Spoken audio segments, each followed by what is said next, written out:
If your classroom feels chaotic, loud, and completely off track, you don't need a louder voice. What you need is a nervous system reset. And in the next 3 minutes, I'm going to show you how to do exactly that. Lots of teacher prep programs don't go this deep. But children don't choose to misbehave because they want to create chaos. They misbehave a lot of times because their nervous systems are out of sync. And what you have to do is bring them back under control.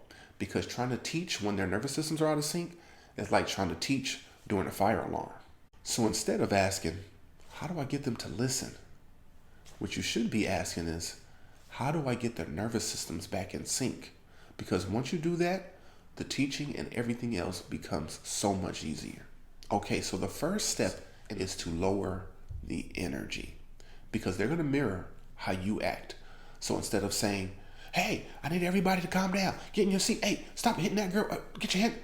What you want to do is mirror or show them so that they can mirror what you're doing. That may look like very softly, okay, everyone, freeze, look at me, and then you start to give your directions. When you start to slow your body down, when you start to lower your voice, they can't hear you, so they have to lower their voice and lower their energy because everything's chaotic. And if it gets more chaotic, there's no way you're going to get them back. And you can add to the chaos by turning up. So keep yourself calm, lower it. Even if you already feel like you're calm, it's okay to lower it just a little bit more so that they can start to mirror you. And then you can go ahead and give your instruction. Step 2. This is one of the most popular steps and one of my favorite as well because you get to be a little bit creative. But this is the pattern interrupt. So you want to sometimes cut through all of the noise and interrupt the pattern that their brain is stuck in. So a lot of people have different ways of doing that. I'm going to give you a few examples that I've seen and I've used myself. I know some of you are familiar with 1, 2, 3, eyes on me. 1, 2, eyes on you. That's a good one. How about you don't have to say anything. You can hit them with bop, bop. They'll do it themselves. And a lot of times having them model you is a really good way to interrupt the pattern. Hands on your head, hands on your knees, hands on your desk.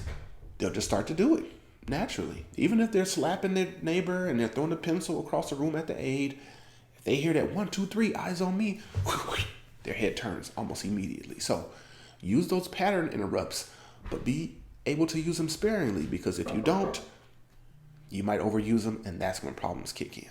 So now that you have their attention and you have them following your directions, the next step is to build on that momentum and to help them regulate the body. So you're going to do that by having them do what I call baby meditations. They may look something like this. Push your hands into the desk. So that's helping them regulate their body. Let me see you stretch your hands up in the air as high as you can get. Touch the sky. Take 10 deep breaths with me. In through the nose, out through the mouth. What you're doing is re-regulating the body because the body will regulate a lot of times before the brain will. So by doing those types of exercises, those baby meditations, once you have the momentum going, you regulate the body and now they're in a calm, complacent state that you can give instruction and they'll be able to learn. You've regulated yourself, you've interrupted their patterns, and you've helped them to regulate their body. Now what you need to do, since they're under your thumb right now, they're right putty in your hands, is to give a clear next step. Because when the brain is offline and you bring it back, you have to give it something to do or it's going to go right back offline. So it might be something like, I just want you to open up your notebooks and put your name at the top. Not too many directions. Like I said, too many directions will send that brain right back offline and the behavior right with it. So, by-line leaders, line up and let's go to lunch. Very quick, okay? 1 or 2 steps. And the last one, get your book out, turn to page 33. Very easy, very succinct, but it is a very clear next step that helps you to build on that momentum so that you can continue to teach, they can continue to learn, and you don't have to try to cut through all that noise with just your vocal cords and you're using them as a bullhorn. Here's where classrooms go sideways. When they try to correct the behavior before they have been regulated. So while the class is still chaotic, it's almost like you're chasing each behavior problem. Sit down in your seat. Hey, get back in the classroom. Hey, you talking too much. Leave her alone. Leave her. It's too much going on. Wait until everybody is in your submissive, calm state first, and then you can start to give the directions. Because you might say, I just said this 5 times. It's not that they didn't hear you. They just weren't able to process it yet because their nervous systems, like we said before, were just too much out of sync.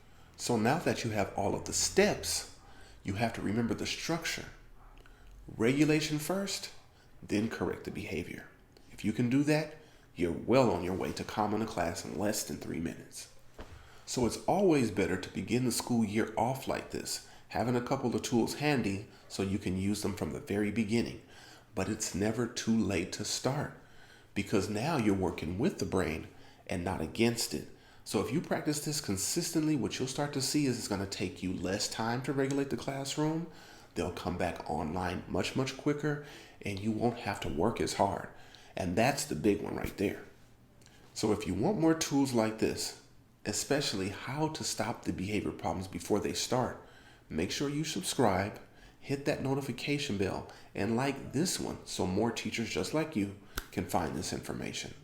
Also, check out our series. We have a classroom series where we talked about why consequences don't work, as well as how to change student behavior. So check out those videos as well, and we'll make sure that we link to those, or we'll make sure that you can see those videos clearly so that you can continue to get your information. So keep it up, stay consistent.